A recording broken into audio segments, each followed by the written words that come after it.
I feel like a cancer diagnosis is a huge wake-up call. It certainly was for me. And it's a call to learn to stop doing all the things you've been doing, because we're all typically living on that hamster wheel of life.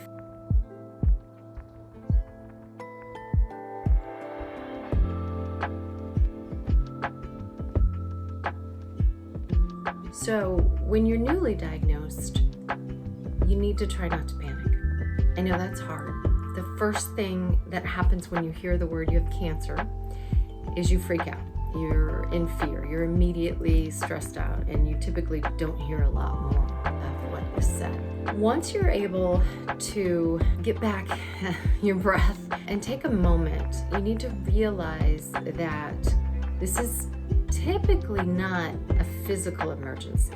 Sometimes it is, absolutely. There are those diagnoses that are very aggressive and need immediate action, but most don't. Most cancers have been growing for quite some time. And so take a deep breath and take a few days, at least 3 days, to think about what you've heard from the doctor, what the recommendation is, what they think you should do. Take those 3 days and let it settle in, right? Let your body absorb that news, but find some balance and some stillness in those 3 days. Try to connect with prayer or meditation or nature or whatever helps you connect to a higher power. That can help a lot in those early days.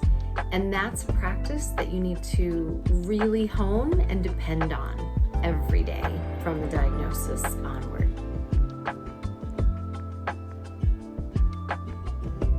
So while it's not typically a physical emergency, it certainly feels like an emotional emergency. And you will want some help and some support. Many people tell their immediate family and friends, and many people don't.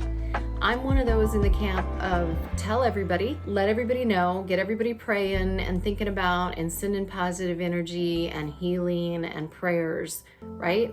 That's my way. It's not the right way for everyone. So if you're more private, that's okay too. The support from family and friends can really be helpful. But what's really important, and what the radical remission research tells us, is that support is all in your perception. What's the right amount of support for you? So if you feel like 3 people is all the support you need and that's enough, then great, that's all you need. If you're like me and you feel like you need everybody to know and everybody to support you by thoughts and prayers, right? Then great, tell everybody. It's all about what's right for you. So remember that, but definitely find at least a few people that you can rely on to be there for you, to support you when you just need a shoulder or when you just need to talk about anything other than cancer, right? It can get really old and really repetitive and really tiring.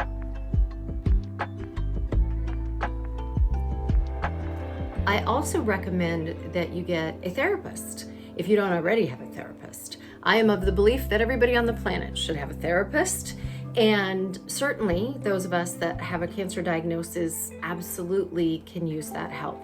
A therapist is there to listen to you and help you process your thoughts and feelings and emotions, and that's really important. That's a necessary practice to get into. If you're not already practiced at processing feelings and emotions, you need to get there. And a little bit of work over time will make a big difference, but therapy can certainly help. And it helps to take away that fear, right? Having somebody else to talk about. Your spouse or partner or closest friends or family members might be too close to be able to let you say what you need to say and voice your fears, right? They're all just gonna say, no, it's gonna be okay. You're gonna be fine. Everything's gonna be fine. Or they might be terrified themselves and you feel like you have to support them. Neither of those options is necessarily good. So having a external third party, somebody that's not all involved in it, can be really helpful. So find the support you need through therapy and utilize your family and friends to be supportive, not only of the situation, your emotions, your feelings, but also in the day-to-day activities that need to go on.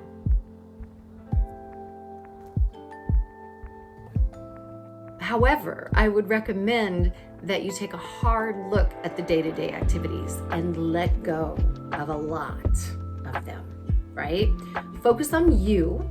Prioritize yourself first, even if that's really, really hard for you, which it is for a lot of people. We're not used to prioritizing ourselves. We're not used to taking care of ourselves and putting ourselves first. So it's really important that you learn how to do that and that you get comfortable doing it, because that's part of the healing journey. I feel like a cancer diagnosis is a huge wake-up call. It certainly was for me. And it's a call to learn to stop doing all the things you've been doing, because we're all typically living on that hamster wheel of life. We're running every day. We wake up and we repeat and we run, and we don't take time to listen to our inner wisdom. We don't take time to connect to something higher than ourselves. We don't take enough time to connect with the people that we love the most, with our friends and family and even strangers. We need connection. We need love. We need to love ourselves first, and we need to love others right in there with it. So if you're constantly busy doing, working, running, striving, what are you not doing? You're not connecting. You're not loving. You're not taking care of yourself and others. So slow down. Look at what you can eliminate from your to-do list. Take off all the things that can wait, right? Maybe some of them can be just canceled completely, right? Think about the things that fulfill you, that bring you happiness, that bring you joy, that are going to help you heal. And doing the laundry is not going to help you heal. And running the errands and doing the grocery shopping is not going to help you heal. Although you want to buy nutritious food, but find somebody else to do that stuff. Outsource it, offload it, stop doing it. I know you need clean laundry and groceries, but you just really need to focus more on you. So see what you can assign to someone else. That also will help you offload the stress, right?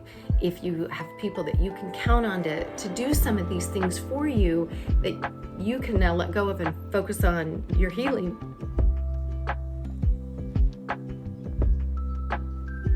That's one of the radical remission healing factors. There is research that proves that feeling empowered, feeling like you're the one in charge instead of feeling hopeless, can really make a difference in your immune system, in boosting your immune system. That's what all of the 10 radical remission healing factors are about, boosting the immune system. And that's what all 1,500 plus radical remission survivors did. Those 10 healing factors that boosted their immune systems and allowed them to overcome their diagnosis and a dire prognosis.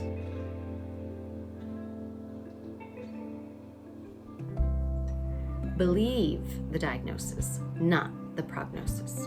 I do believe that's a quote from Deepak Chopra, and it's a very important quote to remember. Believe the diagnosis. Don't even listen. Don't even ask for the prognosis. Do not listen to the statistics. Tell your doctors right away that you are not interested in hearing about the statistics, because you are not a number. You are not a disease. You are an individual. You are very different than anybody else that has had to live through this diagnosis in the past. And yes, doctors like to have statistics and they like to, tell you what the norm is, but that's not important. You need to approach this from a very personal perspective. This is about your life and your health. And so you're not a number, and you need to be an individual and take an individual approach to this. So ask your doctor to see you for who you are, to really get you and understand what's important to you, right? And when you empower yourself and when you refuse to listen to those statistics, you're putting yourself in a much better state. I also want to encourage you to take some action, right? Not just sit and do nothing. Healing does require a bit of action. And getting a second or a third opinion can be really important. And I encourage you not to just go to another conventional oncologist for a second opinion, but to look outside the standard of care. So look for an integrative oncologist or an integrative naturopathic doctor or a functional medicine doctor, someone that's going to have a different perspective than your oncologist. But also look for the absolute expert on your diagnosis, right? Have somebody do some research for you if you don't want to be the one doing it. If that's a job family and friends can do, like give them the research job, right? Have them look things up for you. Have them tell you who's the expert. Listen to that expert speak if you can find any of their lectures, or maybe they've done a YouTube or been on an interview of a podcast interview or something. And seek out the expert, because you definitely want the best in their field of expertise, but you need different fields of expertise to come into play. Your conventional oncologist may be only one of the players on your team, and you may have a naturopath, you may have an herbalist, you may have an acupuncturist.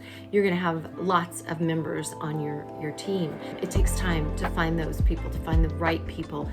But remember, you're the expert. You're the one that sits at the head of the boardroom table, and you make the decisions. All of those experts are simply experts in their field of expertise, but they don't know everything, and they certainly don't know you best. So you've got to listen to you. You've got to take this really personal and really go inward to find the answers. Getting a second or a third opinion will take a little bit of time and effort, but don't let it stress you out. Don't let it have you all up in arms about, oh my God, I gotta hurry. You don't typically need to hurry, okay? Sometimes you do. But when you don't, take your time. Get the other opinions. Find out what's gonna be best for you. And all the while, listen to your inner wisdom. Connect with your higher power. That's really important. Prioritizing yourself. You need rest.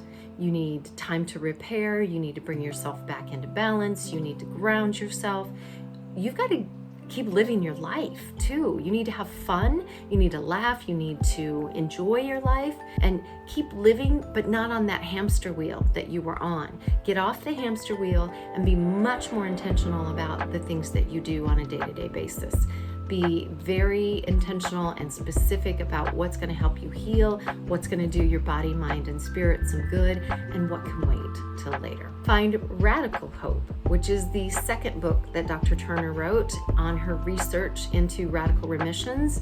And Radical Hope outlines the 10 healing factors from that radical remission research. It's an updated version of her book with the 10th factor of exercise included. Lots of new, updated, inspiring stories that you can read and find hope from, and start to believe that you can also be one of those people. If they can do it, you can too. And the Health Navigators, Liz and I, we have a beautiful community of thrivers that join us regularly for uplifting events, educational events. We have radical remission workshops. So please just click on the link below, check us out, come to healthnavs.com, see what we have to offer, and come and learn with us and share connection with us.